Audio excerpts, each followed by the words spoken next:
और आगे बढ़ते हुए आप देख लीजिए 11 बजे की कुछ और बड़ी खबरें। भारत में होने वाले G20 सम्मेलन से पहले चालबाज चीन ने अपना असली चेहरा दिखा दिया है। G20 समिट से कुछ ही दिन पहले चीन ने सोमवार को आधिकारिक तौर पर अपना नक्शा जारी किया है, जिसमें चीन ने अरुणाचल प्रदेश, अक्साई चीन क्षेत्र, ताइवान और विवादित दक्षिण चीन सागर के कई द्वीपों को चीन में दिखाया गया है। चीन के समाचार पत्र ग्लोबल टाइम्स ने ये मैप जारी करते हुए लिखा है कि ये मानचित्र चीन और दुनिया के विभिन्न देशों की राष्ट्रीय सीमाओं के रेखांकन विधि के आधार पर तय किया गया है। चीन की तरफ से ये विवादित नक्शा तब जारी किया गया है जब हाल ही में दक्षिण अफ्रीका में ब्रिक्स समिट में पीएम मोदी और शी जिनपिंग के बीच मुलाकात हुई थी। इस मुलाकात में दोनों देशों ने सरहद पर शांति बनाए रखने और तनाव कम करने के विभिन्न उपाय अपनाने पर सहमति जताई थी, लेकिन चीन अपनी बात पर एक हफ्ते भी टिक नहीं सका और ये हरकत कर दी। तिब्बत के बाद चीन की नजर अरुणाचल प्रदेश पर लगी है, जिसे वो दक्षिण तिब्बत बताता है। इसके साथ ही वो लद्दाख को भी शिनजियांग क्षेत्र का हिस्सा बताते हुए अपना दावा करता है। हालांकि चीन ने जितनी बार दावा किया, भारत ने हर बार सख्ती के साथ उसके दावे को नकारा है और कहा है कि अरुणाचल प्रदेश, लद्दाख उसके अभिन्न अंग है और हमेशा बने रहेंगे। लोकसभा चुनाव को लेकर सभी पार्टियां तैयारियों में जुट गई हैं। बीजेपी अपना किला बचाने के लिए रणनीति बना रही है, तो विपक्ष केंद्र में वापसी के लिए दांव लगा रही है।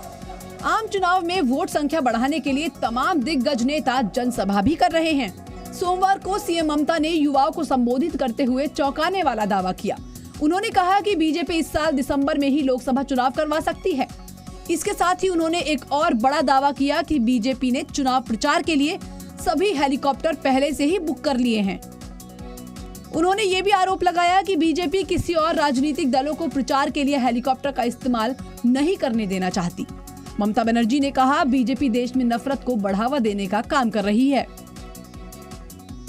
पार्लामेंट इलेक्शने सब हेलीकॉप्टर बुक करे निয়েছে যাতে কোনো পলিটিক্যাল পার্টি কোনো হেলিকপ্টার না পায়।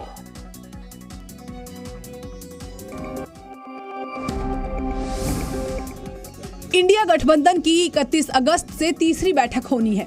1 सितंबर तक चलने वाली ये बैठक मुंबई में होगी। बैठक का एजेंडा लगभग तय हो चुका है। इस बैठक में इंडिया गठबंधन के चेयरमैन के नाम पर चर्चा होगी। सूत्रों के अनुसार इस एजेंडे में गठबंधन का एक झंडा तय करना शामिल है। राष्ट्रीय झंडे से मिलता जुलता होगा झंडा। झंडे में एक अलग सा चिन्ह होगा। झंडा गठबंधन के प्रचार में इस्तेमाल होगा।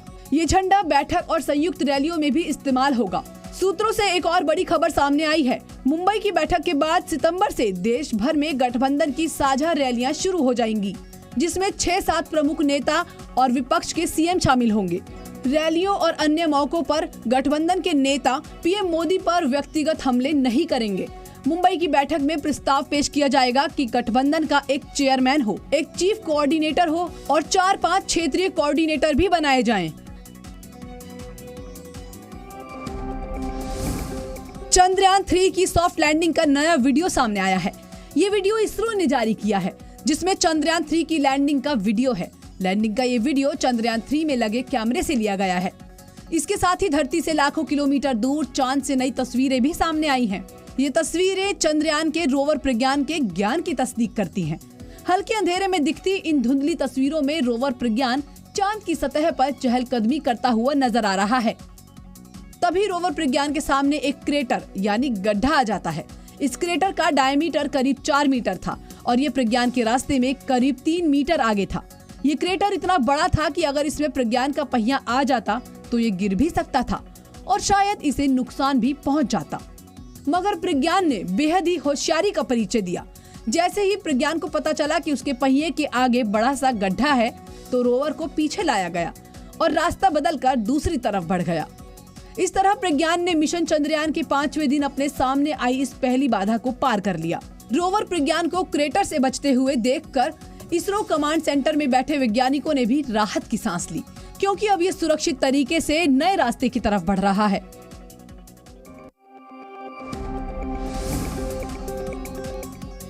समाजवादी पार्टी के नेता स्वामी प्रसाद मौर्य पिछले काफी समय से लगातार अपने बयानों को लेकर सुर्खियों में बने हुए हैं। रामचरितमानस को लेकर दिए गए बयान के बाद हिंदू धर्म को लेकर विवादित बयान दिया है। स्वामी प्रसाद मौर्य ने कहा है कि हिंदू कोई धर्म नहीं, ये केवल एक धोखा है। हिंदू धर्म नाम की कोई धर्म है ही नहीं।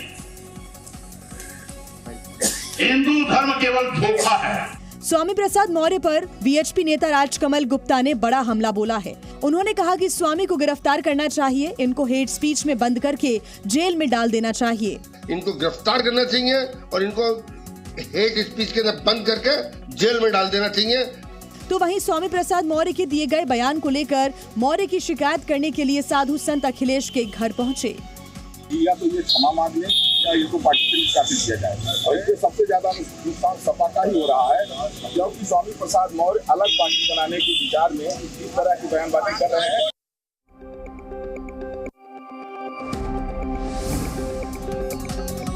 नॉर्थ कोरिया का तानाशाह किम जोंग उन अपनी बेटी के साथ कोरिया के नेवी डे में शामिल हुआ, जहां उसने परेड की सलामी ली और अपनी सेना को हमले की स्थिति में देश की रक्षा करने के लिए तैयार रहने को कहा। साथ ही किम जोंग ने अपनी नेवी को भी और शक्तिशाली बनाने की बात कही है। उन्होंने अमेरिका पर कोरियन पेनिनसुला के जल क्षेत्र में अस्थिरता बढ़ाने का आरोप लगाया। साथ ही तानाशाह ने परमाणु हमले का भी खतरा बताया है। किम जोंग उन ने अमेरिका और साउथ कोरिया के मिलिट्री ड्रिल को लेकर भी जमकर हमला बोला है। किम जोंग उन ने कहा कि ये युद्धाभ्यास हमारे देश पर हमले के लिए किया जा रहा है। ऐसे में हमारी नेवी को हर वक्त युद्ध के लिए तैयार रहने और दुश्मनों की इच्छा शक्ति को तोड़ने की कोशिश करनी होगी। 2022 से लेकर अब तक तानाशाह करीब 100 हथियारों की टेस्टिंग कर चुका है। इनमें से कुछ परमाणु हमले में सक्षम मिसाइल भी शामिल हैं, जो लंबी दूरी तक मार करने में सक्षम है। वहीं किम जोंग की बेटी की बात करें तो यह पहला मौका नहीं है जब किसी सैन्य कार्यक्रम में वो हिस्सा लेती नजर आई। इससे पहले भी कई बार मिसाइल टेस्ट से लेकर सैन्य कार्यक्रमों में किम जोंग उन की बेटी शामिल हो चुकी है।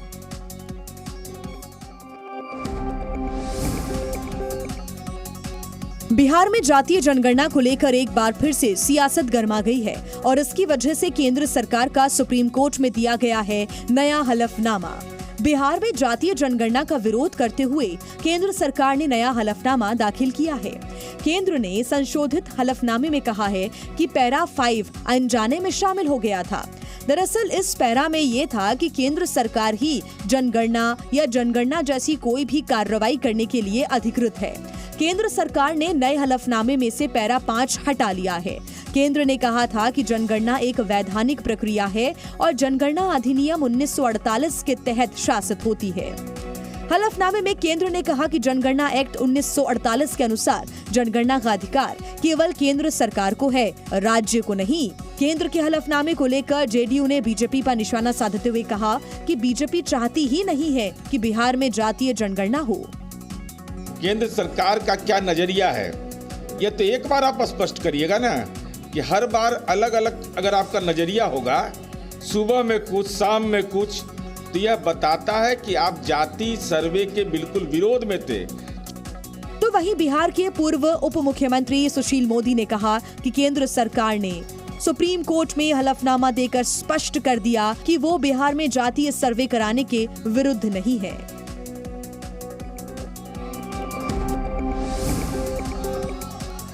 हिंसा का तनाव झेल चुके मणिपुर में बेहद अहम दिन है।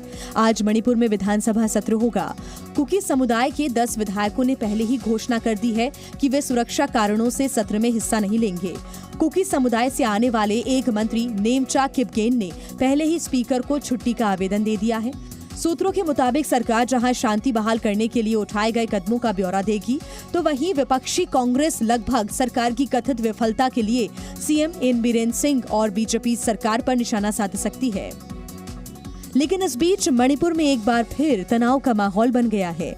स्थानीय लोगों के मुताबिक बिष्णुपुर और चुराचांदपुर के बीच गोली चलने की आवाजें सुनाई दी। तो वहीं सर्च ऑपरेशन में सुरक्षा बलों को मणिपुर के अलग अलग हिस्सों से कई हथियार बरामद हुए हैं। 3 मई से बहुसंख्यक मैतेई और कुकी जनजातियों के बीच हिंसा के कारण 160 से अधिक लोग मारे गए हैं और 60,000 से ज्यादा लोग विस्थापित हो चुके हैं। अमेरिका में बढ़ते गन कल्चर की वजह से होने वाली घटनाएं कम होने का नाम नहीं ले रही हैं। अमेरिका के नॉर्थ कैरोलिना यूनिवर्सिटी में एक टीचर की गोली मारकर हत्या कर दी गई। हमलावर ने यूनिवर्सिटी कैंपस में घुसकर उन्हें गोली मारी। हालांकि पुलिस ने वारदात को अंजाम देने वाले हमलावर को गिरफ्तार कर लिया है। कैरोलिना यूनिवर्सिटी के चांसलर केविन गुस्कीविक्स के मुताबिक गोलीबारी कैडल लेबोरेटरीज में हुई। चांसलर केविन ने इस गोलीबारी के बाद छात्रों से माफी भी मांगी। इस वारदात के बाद पूरे कैंपस में अफरा तफरी का माहौल है। घटना के बाद पूरे परिसर को बंद कर दिया गया। इस दौरान छात्रावास के कमरों, कार्यालयों और कक्षाओं में रह रहे लोगों को वहीं कमरे में ही रहने को कहा गया। ये पहला मौका नहीं है जब किसी हमलावर ने ऐसी वारदात को अंजाम दिया हो। इससे पहले भी अमेरिका में ऐसी वारदात हो चुकी है। We were in genome sciences. Toshakhana case में आज पाकिस्तान के पूर्व प्रधानमंत्री इमरान खान की किस्मत का फैसला होना है। आज इमरान खान की सजा माफ कराने वाली याचिका पर इस्लामाबाद हाई कोर्ट अपना फैसला सुनाने वाली है। उच्च न्यायालय के मुख्य न्यायाधीश आमिर फारूक और न्यायमूर्ति तारिक महमूद जहांगीरी की खंडपीठ ने दोनों पक्षों के वकीलों की दलीलें सुनने के बाद फैसला सुरक्षित रख लिया। सोमवार को उच्च न्यायालय ने उस अपील की सुनवाई फिर से शुरू की जो उसने 22 अगस्त से सुननी शुरू की थी। इसमें पाकिस्तान निर्वाचन आयोग का प्रतिनिधित्व कर रहे वकील अमजद परवेज शुक्रवार को अदालत में पेश नहीं हुए और सुनवाई स्थगित कर दी गई। खान के वकील लतीफ खोसा ने उनकी सजा के खिलाफ अपनी बहस बृहस्पतिवार को पूरी कर ली थी और जोर देकर कहा था कि ये फैसला बहुत जल्दबाजी में दिया गया जो कि खामियों से भरा हुआ है। उन्होंने अदालत से फैसले को रद्द करने का आग्रह किया था, लेकिन बचाव पक्ष ने अपनी बहस को पूरी करने के लिए और समय दिए जाने की मांग की थी।